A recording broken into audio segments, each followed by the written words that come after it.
बिस्मिल्लाहिर्रहमानिर्रहीम। रब्बी ज़िदनी इल्मा, ए मेरे रब मेरे इल्म में इज़ाफ़ा फरमा। एक्सरसाइज 2B है, काउंटडाउन 5 थर्ड एडिशन की। क्वेश्चन नंबर 4 हम सॉल्व करने जा रहे हैं। उसमें लिखा हुआ है आपके पास find the HCF by prime factorisation method. तो उसका फर्स्ट वाला पार्ट है, उसको हम सॉल्व करते हैं। देखें हम इसको कैसे सॉल्व करते हैं। दो मेथड है हमारे पास, एक है प्राइम फैक्टराइजेशन मेथड और एक है हमारे पास डिवीज़न मेथड, जो कि हम आने वाले जो है वो क्वेश्चंस के अंदर करेंगे।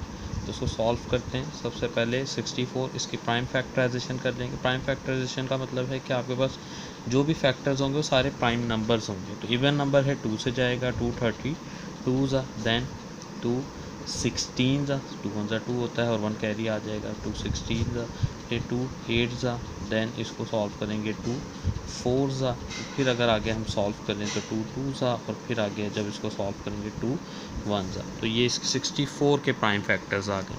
अब हम इसी तरीके से जो है 148 के जो है वो प्राइम फैक्टर्स निकालेंगे। 148 274 और 2 3 6 होता है और 1 कैरी आ जाएगा यहाँ 237 ठीक है। और फिर 37 के इसके बाद क्योंकि प्राइम नंबर है तो 37 को ऐसे ही लिखेंगे 37 1 इसी तरीके से हमारे पास जो है तीसरा जो नंबर गिवन है कंपोजिट नंबर 60 230 60 होता है और फिर 215 देन फिर 3 से करेंगे 3 5 और फिर 5 1 अब यहाँ अगर आप देखें तो ये जितने नंबर्स हैं हमारे पास ये सारे के सारे क्या हैं, प्राइम नंबर्स हैं। ये भी प्राइम नंबर्स हैं, ये भी प्राइम नंबर्स हैं, ये भी प्राइम नंबर्स हैं। तो अगर मैं यहाँ इसके फैक्टर्स बनाऊँ 64, इसके प्राइम फैक्टर्स क्या आए हैं 2 into 2 into 2 into 2 into 2 into 2। यहाँ कैलकुलेट कर लेते हैं इसको 1 2 3 4 5 6 तो 3 और 3 6। इसी तरीके से अगर हम 148 को देखें, 148 जो हमारे पास नंबर है उसके अगर हम देखें तो 2 इंटू 2। अच्छा यहाँ अगर हम देखें तो कोई भी जो है वो प्लेस में हमारे पास जो है वो 37 आ रहा है। यहाँ इसको हम ऐसे लिख लेते हैं। इसके बाद हमारे पास जो तीसरा नंबर है वो है 60।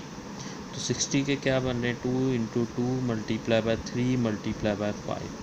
अब आप लोगों ने स्टूडेंट्स ने क्या करना है, इसके अंदर से देखना है कि कॉमन फैक्टर्स कौन कौन से हैं। तो CF में यहाँ लिखूँगा कॉमन फैक्टर्स। एक तो इसके अंदर सबके अंदर तीनों के अंदर कॉमन क्या है, ये है कॉमन 2 और दूसरा कॉमन फैक्टर क्या है, ये है। तो ये भी आपके पास कॉमन फैक्टर्स आ गया, 2 कॉमन फैक्टर्स आ गया। तो HCF क्या होगा, कॉमन फैक्टर्स को आपने मल्टीप्लाई कर देना है 2 मल्टीप्लाई बाय 2। तो HCF आपके पास आ जाएगा 4। तो ये इसका आंसर होगा। हाईएस्ट कॉमन फैक्टर क्या होगा 4। इसके अलावा कोई कॉमन नहीं था आपके पास। इसका सेकंड पार्ट सॉल्व करते हैं। उसमें भी इसी तरीके से हमें सॉल्व करना है 63। तो 63 जो है वो डेफिनेटली जो है वो ऑड नंबर है और अगर हम देखें तो 3 का मल्टीपल है, 3 के टेबल में आता है। वो हम डिविजिबिलिटी रूल जो है वो हम पिछले लेक्चर्स के अंदर जो है वो समझ चुके हैं। 3 2 6 और 3 1 3। फिर 3 के टेबल में 3 7 21 और फिर 7 1 7। ये देखें सारे प्राइम नंबर्स हैं, इस वजह से इसको प्राइम फैक्टराइजेशन का। इसी तरीके से 108 इसको हम देखेंगे। 108 को चूँकि इवन नंबर है 2 से जाएगा, 2 5 एंड 2 4 और फिर चूँकि ये भी इवन नंबर है 227 और फिर उसके बाद 3 से जाएगा 3 9 और फिर 3 3 और फिर 3 1। इसके अलावा ये 72 है एक नंबर हमारे पास, तो इवन नंबर है 236 और 2 18 टाइम्स जाएगा 2। इसके बाद जो है हमारे पास 218 के बाद 2 9 और फिर 3 3 एंड देन 3 1। तो ये इसकी जो है वो प्राइम फैक्टराइजेशन अब हमने कर ली है।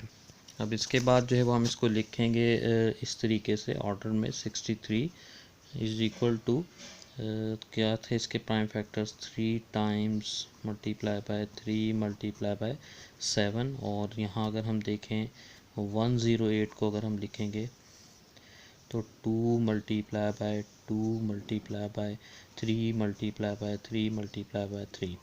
और इसी तरीके 72 को अगर हम देखें तो 2 times 2 times 2 times 3 multiply by 3।